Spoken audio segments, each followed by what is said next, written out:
We're reading the best of 2025 list with the favorite adventure games for all the point and clicking, puzzle solving, brain scratching, and more. And there are a lot of fantastic ones that came out for 2025. Before we begin the list, I'm sure every adventure game developer is so excited to hear that adventure games finally came back in 2025, as there were no other adventure games released at all in the past decade. But seriously, 2025 was a great year for the adventure genre. We saw some very amazing picks, one that blew up in a very big way that I'm sure all of you know what we're going to be talking about. But before we get to that one, let's talk about some of my other favorite ones. Starting off with The Drifter. The Drifter is a great example of how style can really add and elevate to a game, especially to a point-and-click adventure. And as a very interesting point, it's also one of the few point-and-click adventure games that you could really play using a gamepad. The use of music and narration does a lot to bring you into this world. It is a very interesting story as well. Not overly difficult, though I did get stuck at a few parts here and there. But again, when we talk about kind of the evolution of genres, especially how you can do more in the space, The Drifter is a perfect example of how there's still room to explore the presentation and the stylings that can go into point and click. Speaking about style, my next pick for the favorite adventure games of 2025 goes to Kulebra and the Souls of Limbo, a beautiful looking adventure game, another one that can be played entirely through your gamepad as well, that has a really fantastic story dealing with loss and moving on, as well as other very interesting themes. The game always has this hopeful energy to it, despite, again, dealing with what could otherwise be some very dark topics. Really great use of presentation for different character designs, the quiz show battles, and more. And the developers have kind of ended it with a very big cliffhanger. I hope we do get a sequel or something to kind of keep things going. But again, another really solid example of adventure game design that's kind of being pitched or altered for a new audience today.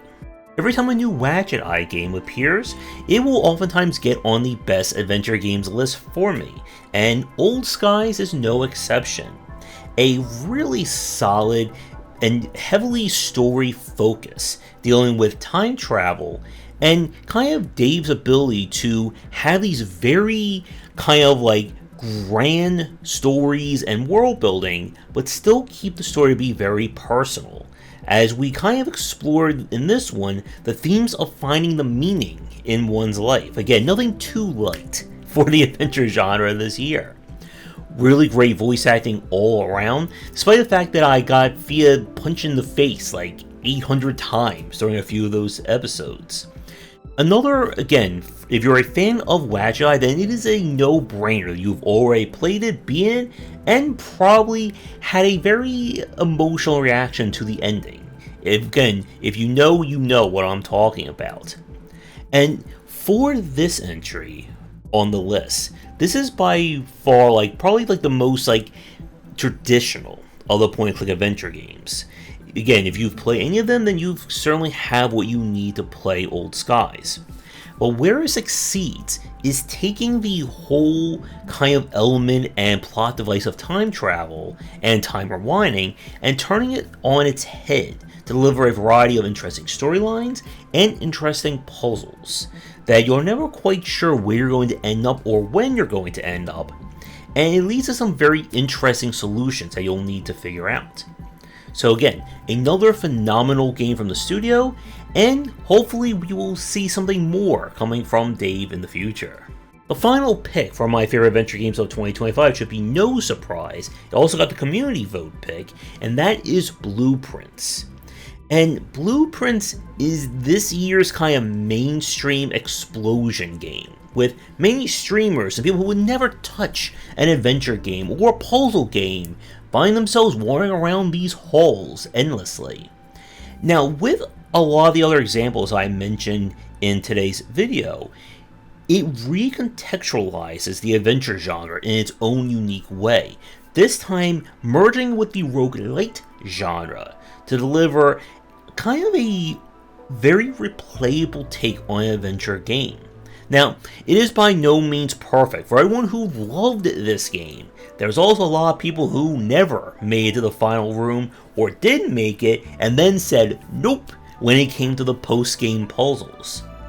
But this is just a phenomenal game. If you have somehow stumbled upon this video and you don't know what Blueprints is, then you definitely need to check it out.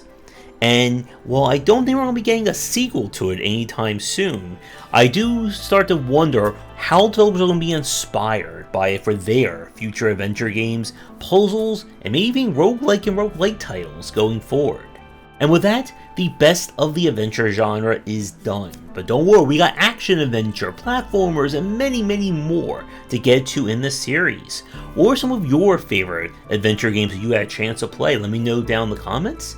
And with that, I will see everyone tomorrow for another part, as we are, again, just beginning our little journey through 2025. Thanks for watching, and a special thank you to our Patreon supporters. If you enjoyed the video, do the YouTubing stuff, be sure to visit our Discord and Patreon, and you're interested in more in my thoughts on design, check out my game design books.